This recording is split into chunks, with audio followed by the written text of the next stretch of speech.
Shalom para pendengar yang dikasihi Tuhan dimanapun Anda berada.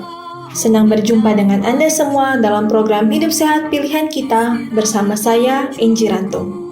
Dalam beberapa minggu ini, kita akan mendengarkan seri pembahasan dengan tema The Power of Mind atau Kuasa Pikiran yang akan disampaikan oleh praktisi hidup sehat yaitu Arlene Jim. Bila ada pertanyaan dan komentar, boleh dikirimkan ke nomor 0878 00 123 457. Saya ulangi, nomor 0878 00 123 457. Selamat mendengarkan. Hidup sehat sangat berharga. 10 hukum kesehatan. Hidup sehat pilihan. Yang perlu kita tanyakan, mengapa kita selalu menghasilkan pikiran yang negatif? Mungkin Anda bertanya di dalam hati, saya ingin untuk bisa berpikir secara positif. Tetapi mengapa setiap kali ada tekanan atau ada masalah yang datang, saya selalu menghasilkan pikiran yang negatif? Kita sudah belajar sebelumnya bahwa pikiran negatif sumbernya dari setan. Hanya Tuhanlah yang sanggup untuk memberikan pikiran-pikiran yang positif kepada kita. Jadi setiap kali kita berpikir yang negatif, sebenarnya kita masih memilih setan. Anda sedang berada di dalam suatu pertempuran. Buatlah keputusan yang benar menjadi doa saya dan Anda akan menjadi happy, healthy, dan holy. Nah, saudara, ada yang menarik dari pikiran-pikiran yang negatif ini. Yang pertama, kita bisa kecanduan pikiran-pikiran yang negatif. Kalau sekali atau pertama kali kita berpikir negatif dan kemudian kita ulangi terus dan hal itu menjadi kebiasaan, maka ujung-ujungnya secara otomatis kita akan terus berpikir secara negatif sesuai dengan pola yang sudah kita atur di dalam pikiran kita.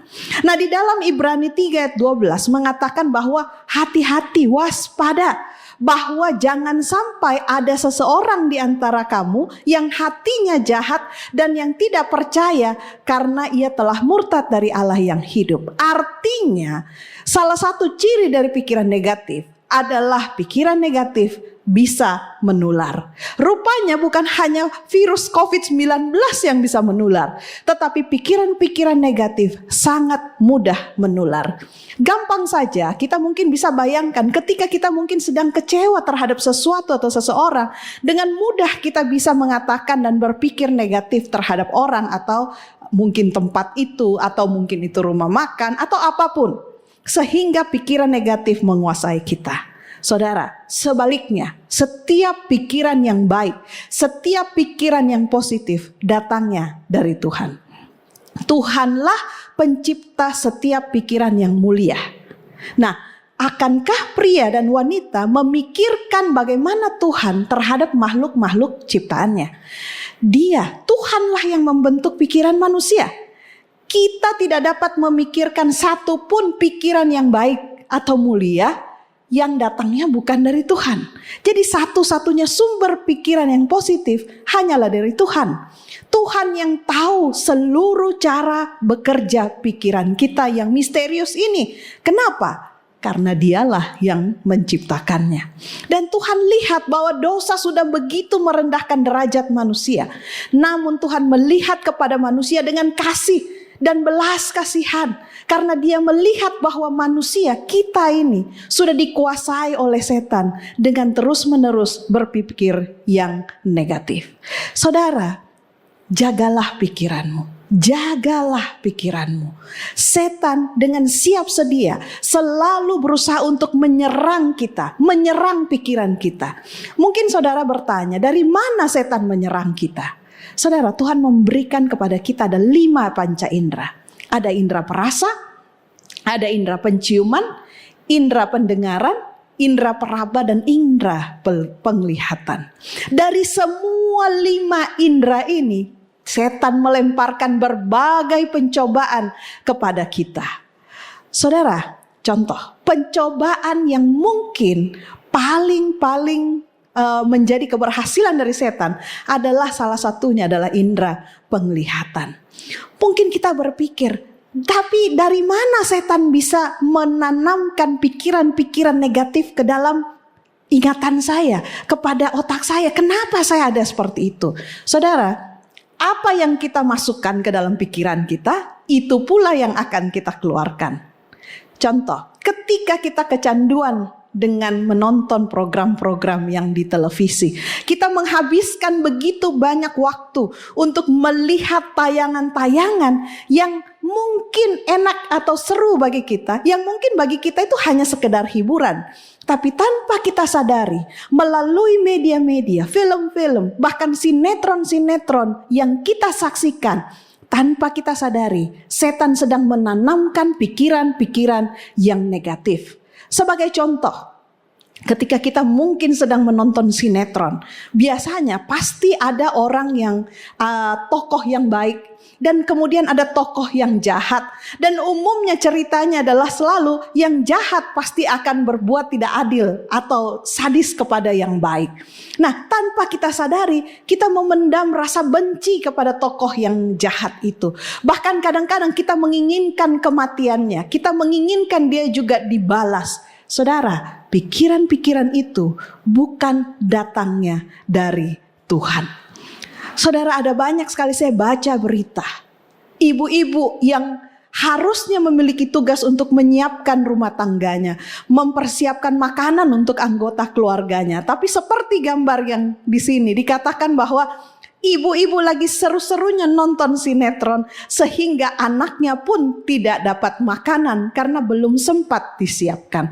Saudara, setan pintar sekali untuk mengambil alih pikiran kita, membuat kita melupakan tanggung jawab kita yang sebenarnya, dan memberitahukan kita bahwa sebetulnya yang paling penting adalah mengejar apa yang kita bisa nikmati dengan mata kita.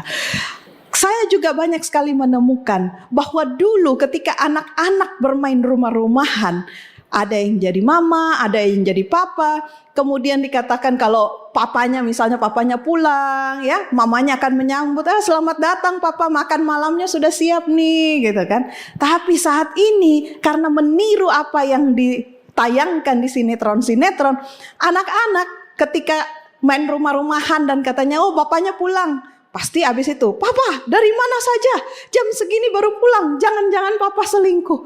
Saudara, ini semua adalah jerat setan untuk kita berpikir yang negatif.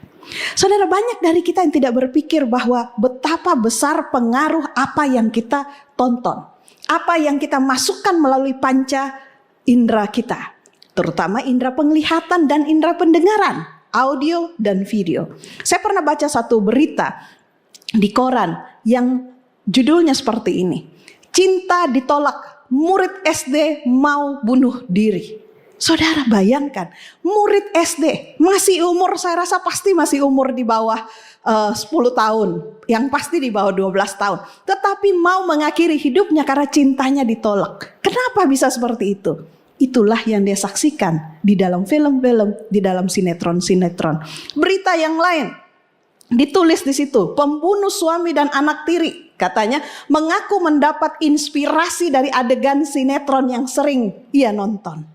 Saudara, apa yang kita saksikan adalah cara setan untuk mengendalikan pikiran kita.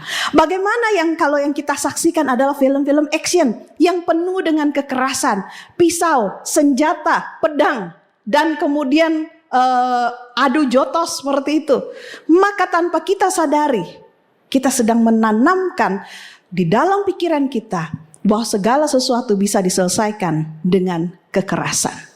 Saya pernah baca ada satu berita, Valentino umur 5 tahun yang suka sekali nonton film Spider-Man. Tetapi kemudian dia meninggal tanggal 1 Mei 2014. Melompat dari lantai 19 di sebuah apartemen yang ada di Jakarta. Kenapa? Karena kecanduan nonton film Spider-Man. Mungkin dia sudah lupa bahwa dia bukan Spider-Man dan mengambil tindakan yang mengakibatkan kematiannya.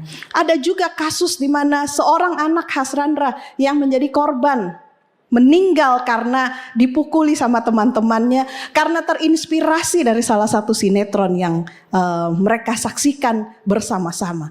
Saudara, tanpa kita sadari melalui apa yang kita lihat, apa yang kita dengar, setan menguasai pikiran kita. Saudara, saya mau mengaku, dulu saya adalah salah satu pecinta nonton seri silat. Buat saya itu seru sekali. Saya sangat suka nonton film silat.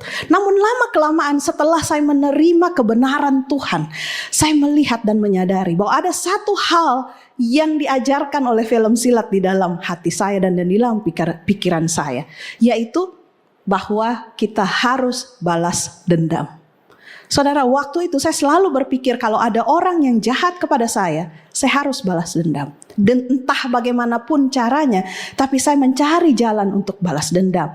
Padahal di dalam Alkitab, Tuhan Yesus mengatakan, kasihilah musuhmu. Kemudian bagaimana dengan film-film yang horor, yang menceritakan tentang kuasa-kuasa kegelapan. Bahkan kelihatannya untuk film-film yang kelihatannya dibungkus, dikemas dengan begitu bagus sehingga sepertinya kelihatannya tidak berbahaya. Saudara, ingat, setan berusaha untuk menjerat pikiran Anda. Berhati-hatilah dan jagalah pikiranmu. Jangan sampai setan memasukkan pikiran-pikiran seperti ketakutan hadir di dalam hati saudara. Sehingga saudara akan merasa lebih takut sama setan daripada takut akan Tuhan. Setan juga masuk melalui pengaruh dari musik-musik, dari pendengaran kita. Ketika kita mendengarkan musik-musik, lagu-lagu yang membuat kita jadi lebih patah hati, kita jadi lebih takut, kita jadi lebih marah. Saudara, itu bukanlah dari Tuhan. Kita harus sangat berhati-hati mendengar musik yang kita mau dengar, karena itu sangat mempengaruhi pikiran kita. Bagaimana dengan games? Saudara, tanpa kita sadari bahwa orang bisa kecanduan terhadap games. Dan bahkan saya mendengar ada berita yang mengatakan ada orang yang sampai kerasukan setan karena main games. Kenapa?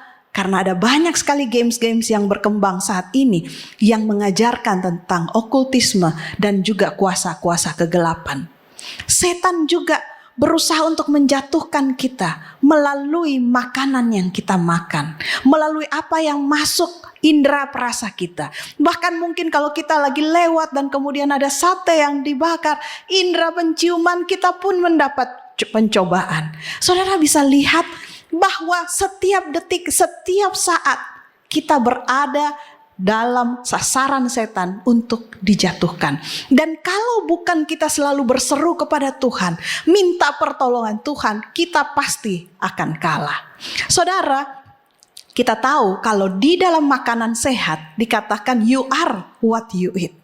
Engkau menjadi seperti apa yang engkau makan. Di dalam istilah komputer ada namanya GIGO, garbage in, garbage out. Ini pun berlaku sama dengan pikiran kita. Kalau yang kita masukkan sampah ke dalam pikiran kita, maka pasti keluarnya juga sampah, pikiran negatif yang akan kita pikirkan. Kalau sinetron yang kita lihat selalu isinya cemburu, isinya selingkuh, maka tanpa kita sadari, sifat-sifat karakter kita pun akan seperti itu. Engkau menjadi seperti apa yang engkau sembah. Engkau menjadi seperti apa yang kau saksikan setiap hari, di mana waktumu dihabiskan begitu banyak untuk menyaksikan itu. Sebagai contoh mudah saja, ketika kita menyukai drama-drama Korea, maka kita akan mulai meniru rambut kita, baju kita, tas kita, gaya kita akan meniru artis kesayangan kita. Dengan demikianlah setan berusaha untuk meracuni pikiran kita dan membuat kita tidak lagi memandang kepada Yesus. Saudara, mendengar dan mempercayai pikiran-pikiran negatif berarti kita mengizinkan ada Allah-Allah yang lain yang berkuasa atas kita. Saya katakan ini tidak sembarangan. Belum lama saya bertemu dengan seorang remaja atau seorang anak muda yang mengalami kerasukan setan oleh karena begitu banyaknya pikiran negatif yang ada di dalam pikirannya, yang dia tanamkan sejak kecil dan pada akhirnya dia tidak bisa menguasai pikirannya. Ya saudara, ketika kita mendengarkan, mengikuti bisikan setan itu, kita sedang mengizinkan Allah lain di hadapan kita. Dan itu melanggar hukum yang pertama dari 10 hukum yang mengatakan bahwa jangan ada padamu Allah lain di hadapanku. Setiap hari saudara, kita harus kembali memeriksa pikiran kita. Apakah pikiran saya positif? Pikiran positif yang datangnya dari Tuhan? Ataukah jangan-jangan pikiran saya sudah negatif terus? Dan ini datangnya dari setan. Di dalam Yesaya 26 ayat 13 dikatakan bahwa Tuhan, Allah lain, Tuhan lain, Tuhan lain pernah berkuasa atas saya. Tapi mulai saat ini saya tidak mau lagi. Saya mau hanya Engkaulah yang berkuasa di dalam pikiran saya. Saudara, kita stres, kita jadi sakit. Sebenarnya simpel. Kenapa? Karena kita masih buka akses pikiran kita kepada Allah-Allah yang lain. Gantinya Allah yang hidup yang mengasihi kita. Itulah sebabnya di dalam Amsal 4 ayat 23 ada satu tips yang kita harus selalu ingat. Ayat ini mengatakan, jagalah hatimu. Saudara, kalau kita berbicara tentang hati, ini bukan tentang hati atau jantung. Tetapi artinya jagalah pikiranmu dengan segala kewaspadaan. Kenapa? Karena dari pikiran kita ada 2. Kalau pikiran kita baik, maka akan terpancar kehidupan. Tetapi kalau pikiran kita diserahkan kepada setan, pikiran-pikiran kita dibawa oleh rasa kebencian, rasa kemarahan, rasa sakit hati, dan dari situlah yang berakhir dengan kematian. Di sini kita bisa melihat bahwa kita harus berhati-hati dengan pikiran kita. Karena apa yang kita pikirkan, itu pun yang akan kita katakan. Apa yang kita katakan itu yang akan menjadi tindakan kita. Apa yang menjadi tindakan yang kita ulang-ulangi akan menjadi kebiasaan. Dan apa kebiasaan kita akan menjadi karakter kita. Dan karakter kitalah yang akan menentukan masa depan kita. Saudara, hati-hati menjaga pikiran kita. Saudara ingat salah satu cerita di dalam Alkitab, yaitu kisah tentang Simson. Ya. Pada waktu itu, di zaman Simson, dialah orang yang paling kuat yang pernah ada. Bahkan mungkin kalau dibandingkan hingga zaman saat ini. Tetapi dengan karunia kekuatan fisik yang begitu besar, Simson gagal menjaga pikirannya. Sehingga dia akhirnya dijatuhkan habis-habisan oleh setan. Dan gantinya menjadi suatu wakil atau suatu saksi terhadap kebesaran dan kuasa Tuhan dalam hidupnya. Setan menjadikan dia sebagai budak nafsu. Dan nasibnya berakhir dengan begitu tragis. Saudara, kita tidak dibiarkan sendiri di dunia ini. Tuhan Yesus datang khusus untuk menunjukkan kepada kita teladan tentang bagaimana menjaga hati dan pikiran kita. Yang harus kita lakukan bukan mencari teori-teori atau metode-metode yang mutakhir yang diajarkan oleh pakar-pakar di dunia. Saudara, sebagai anak-anak Tuhan, kita hanya perlu mengikuti jejak Kristus. Apa yang Yesus lakukan untuk menjaga pikiran, hati dan pikirannya? Di dalam Yohanes 14 ayat 10 dan 11 dikatakan bahwa aku, Yesus, di dalam Bapa dan Bapa di dalam aku.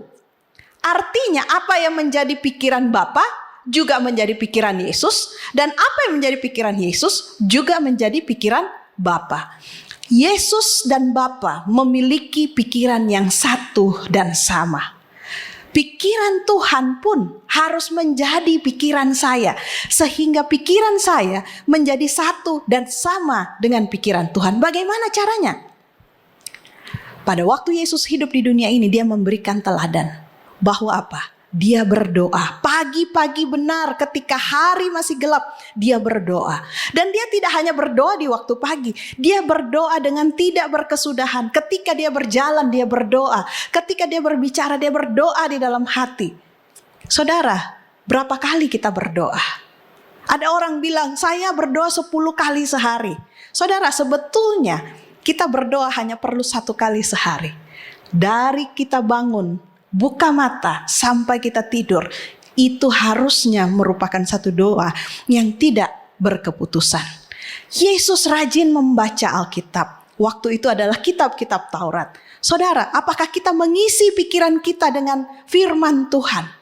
Berapa banyak waktu yang kita habiskan dengan firman Tuhan dibandingkan dengan menonton film-film kesukaan kita, atau mungkin hanya bermain dengan handphone kita, atau mungkin dengan games kita. Kalau lebih banyak waktu yang dihabiskan untuk semuanya itu, maka pikiran kita belum sama dan satu dengan Tuhan. Yesus kalau ada hari di mana, waktu di mana dia bisa mendapat istirahat, dia akan pergi ke alam untuk mengingat kembali betapa luar biasanya Tuhan. Sedangkan kita yang hidup di zaman ini, ketika kita ada waktu kosong, ada waktu libur, kita pergi ke mall. Yang kita lihat di situ adalah betapa berkuasanya uang. Itu membuat kita makin lama makin stres dan depresi. Tapi selalu ada pengharapan yang disediakan. Yesaya 55 ayat 7 katakan, baiklah orang fasik meninggalkan jalannya dan orang jahat meninggalkan rancangannya. Kalau kita kembali kepada Tuhan, maka Tuhan akan berbelas kasihan kepada kita dan memberi pengampunan dengan limpahnya.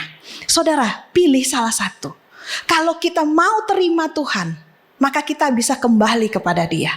Tapi kalau kita menerima pikiran-pikiran negatif dari setan, maka pilihan kitalah yang membuat kita terpisah dari Tuhan. Kalau kita menyerahkan pikiran kita kepada setan, tidak mungkin kita ke setan dan kemudian juga kita ke Tuhan.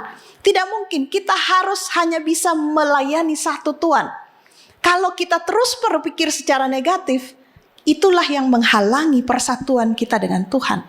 Kita harus mau menyingkirkan pikiran-pikiran dari setan, barulah kita bisa bersatu dengan Tuhan. Dan hal itu tidak mungkin kita lakukan dengan kekuatan kita sendiri. Kita harus berdoa meminta pertolongan dari sorga.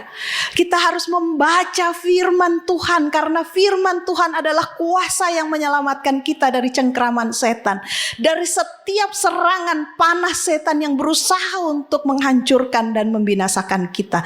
Dan dengan kuasa Tuhan, kita akan sanggup untuk menolak setiap pencobaan dan ujian serangan dari setan. Saudara, jangan takut. Tuhan berjanji akan memberikan kita kemenangan. Dan ketika Tuhan berjanji, Dia akan menggenapinya. Tips untuk saat ini, saya mau memberikan tips kepada saudara-saudari. Saudara, ingat, jangan berbicara kepada siapapun pada waktu Anda bangun sebelum Anda berbicara dengan Tuhan. Yang kedua, jangan melakukan sesuatu sebelum kita bertelut untuk berdoa. Dan yang ketiga, jangan membaca apapun ketika Anda bangun, termasuk membaca WA, ya, sebelum Anda membaca Alkitab. Kita harus memenuhi pikiran kita dengan firman Tuhan, dengan doa, dengan puji-pujian kepada Tuhan, untuk bisa menang terhadap setiap pencobaan dan memiliki pikiran yang positif. Kiranya Tuhan memberkati kita. Sobat Maestro, Anda baru saja mendengarkan program Hidup Sehat Pilihan Kita. Terima kasih atas kebersamaan Anda. Istirahat yang cukup membuat wajah berseri. Diet yang seimbang, tubuh terlihat indah. Udara yang bersih, jadikan hidup semangat. Pengendalian diri, itu pemenang sejati. Hidup sehat, anugerah Tuhan. Hidup sehat, sangat berharga. 10